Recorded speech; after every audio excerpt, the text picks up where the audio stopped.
කෘතිම රසකාරක වර්ණකාරක නැති රසම රස පැණි බේරෙන වටලප්පන් එකක් ගෙදරදිම හදන හැටි අපි බලමුද?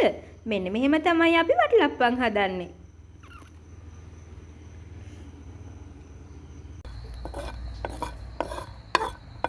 එනසාල් ටික මේ විදිහට බැද ගන්න ඕන.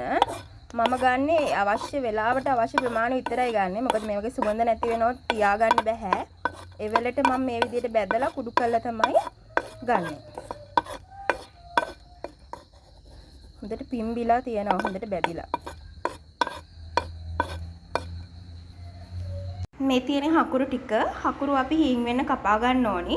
මෙන්න මේ ගානට හීනියට කපාගත්තු හකුරු ටික මෙන්න මේ විදිහට අපි වතුර චූටි ප්‍රමාණයක් දාලා මේ විදිහට හොඳට දිය කරගන්න ඕනේ.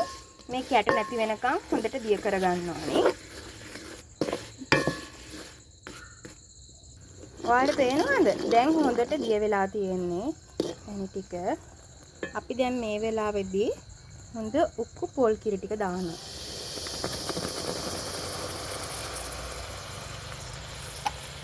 දාලා මේක බලන්න.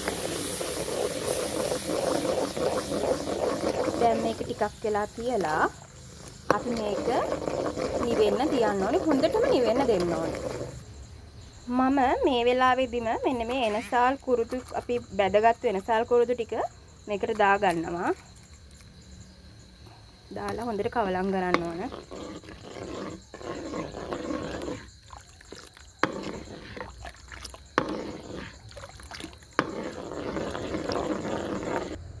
බිත්තර ටික අපි හොඳට සෝද ගන්න ඕන. මොකද මේ වගේ විස බීජ එහෙම තියෙන්න පුළුවන්. ඒ නිසා මම මේක හොඳට ඉස්සෙල්ලා සෝද ගන්නවා. සෝදගෙන තමයි කඩන්නේ. අපි බිත්තර කඩද්දී එකින් එකට තමයි කඩන්න ඕනේ. මේ වගේ පොඩි භාජනයක් අරගෙන මේක මේ විදියට කඩලා ඊට පස්සේ තමයි මේක මෙහෙම අරගෙන මේකට දාන්න ඕනේ. නැත්තම් මොකද සවුත් බිත්තර අහු වෙන්න පුළුවන්. ඒ නිසා මේ විදියට තමයි කරන්නේ. කඩාගත්තු බිත්තර ටික අපි මේ විදියට හොඳට ගහන්න ඕනේ. මෙතන තමයි ටිප්ස් එක තියෙන්නේ. මොකද මේක ගහන විදිය අනුව තමයි සිදුරු හැදෙන්නේ. සමහර වටලප්පම් වල මම දැකලා තියෙනවා සිදුරු නැහැ. හැබැයි අපේ වටලප්පම් වල හොඳට සිදුරු තියෙනවා. ඒකේ රහසය තමයි මේ බිත්තර ගැසීම ආකාරය. මේ විදියට හොඳට බිත්තර ටික ගහ ගන්න ඕන. පෙනෙන විදියට.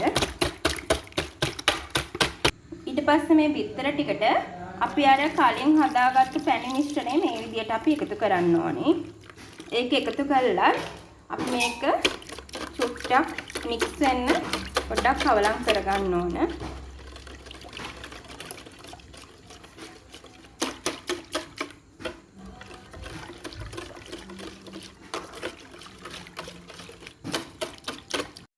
ඊට පස්සේ මේ මිශ්‍රණය තියෙනවානේ. මේ මිශ්‍රණය අපි මෙන්න මේ වගේ පෙරා ගන්න ඕන හොඳින්.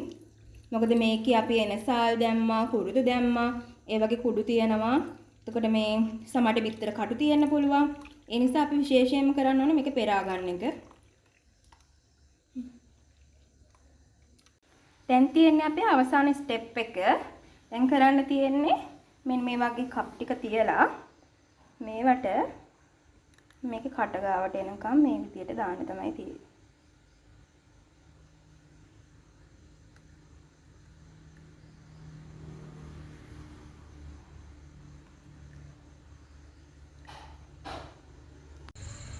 මේ තියෙන්නේ අපි හදාගත්තු වටලප්පන් ටික අපි විනාඩි 10ක් මේ විදියට තියලා අරින්න ඕනේ. බලමුකෝ අපි විනාඩි 10කින් කොහොමද තියෙන්නේ කියලා.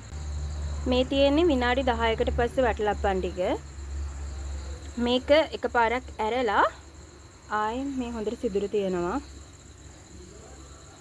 මේක එකපාරක් ඇරලා ආයි වහලා තම්බන්න ඕනේ විනාඩි 20ක්. තේරෙනවද? වටලප්පන් ටික හොඳට පිපිලා තියෙනවා. මේ තේරෙනවද? පුතුරන්න වගේ ඇවිල්ලා.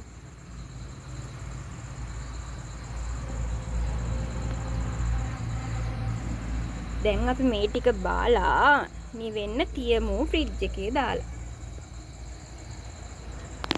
මේ තියෙන්නේ අපි හදාගත්තු වටලප්පන් ටික. මේ ටික දැන් ෆ්‍රිජ් එකේ දාලා හොඳට කූල් වෙන්න දෙන්න ඕනේ. කූල් කරගෙන මං එන්නම් රස කොහොමද බලන්න. ලස්සනයි නේද? මේ තියෙන ළමයි හදාගත්තු වටලප්පන් එක මං ටික වෙලාවක් ෆ්‍රිජ් එකේ දාලා කූල් කරලා මේක ගත්තේ. අපි බලමු මේකේ රස කොහොමද කියලා. ඔයාලට පේනවද මේකෙත් හොඳට සිදුරු තියෙනවා.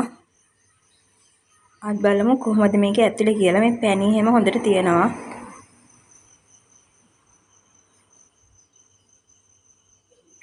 වව් කොහොමද? රස පාටයි නේද? දැන් බලමු රස කොහොමද කියලා.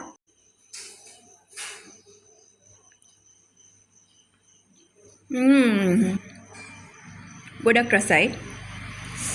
ඇත්තටම ගොඩක් රසයි.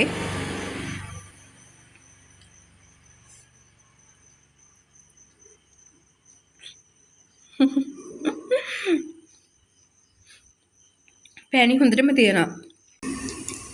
පේනවද පැණි? අද හොඳටම පැණි තියෙනවා. හරිම රසයි, සිදුරු හොඳට තියෙනවා. ඉතින් ඔයාලටත් මේ වගේ අටලප්පන් එක රස බලන්න ඕනි නම් අදම WhatsApp එකට මෙසේජ් එකක් දාන්න.